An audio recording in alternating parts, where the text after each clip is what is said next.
नमस्कार लाडक्या बहिणींनो, लाडकी बहीण योजनेअंतर्गत लाडक्या बहिणींना 3,000 रुपये मिळणार अशी चर्चा होती.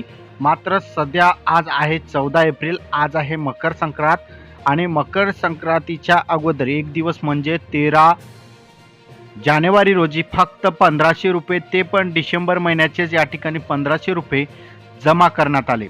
तर ही एक मोठी बातमी आहे लाडक्या बहिणींसाठी.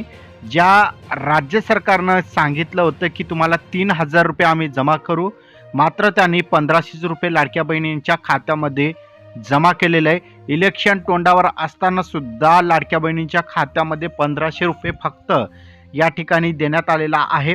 इलेक्शनच्या नादामध्ये लाडक्या बहिणीवर या ठिकाणी अन्याय केला जात आहे.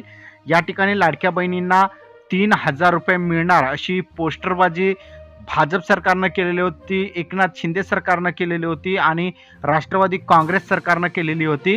आणि या तिन्ही पक्षातील नेत्यांनी बडे पोस्टर काढलेले होते की लाडक्या बहिणींना जानेवारी आणि डिसेंबर महिन्यांचे 3,000 रुपये आम्ही जमा करू. अक्षरशः मात्र आपण बघितलं तर फक्त 1,500 रुपये डिसेंबर महिन्याचे लाडक्या बहिणीच्या खात्यामध्ये जमा करण्यात आलेले आहे. लाडक्या बहिणींना 3,000ची आमेज दाखवून मात्र 1,500 रुपये लाडक्या बहिणींच्या खात्यामध्ये जमा करण्यात आलेले. कोणाकोणाला 1,500 रुपयांचे जे डिसेंबर महिन्याचा हप्ता आहे मिळालेला आहे कमेंटमध्ये करा. कोणाला 3,000 रुपये मिळाले असतील त्यांनी सुद्धा कमेंटमध्ये करा. बघूया कोणाला 3,000 रुपये मिळाले आणि कोणाला फक्त 1,500 रुपये मिळाले. हा व्हिडिओ जास्तीत जास्त महिलांनी शेअर करा, जेणेकरून राज्य सरकारपर्यंत हा व्हिडिओ गेला पाहिजे. त्यांना समजलं पाहिजे की लाडक्या बहिणींच्या खात्यामध्ये फक्त तुम्ही 1,500 रुपये जमा केलेले आहे. हा व्हिडिओ तुम्हाला जास्तीत जास्त शेअर करा. धन्यवाद.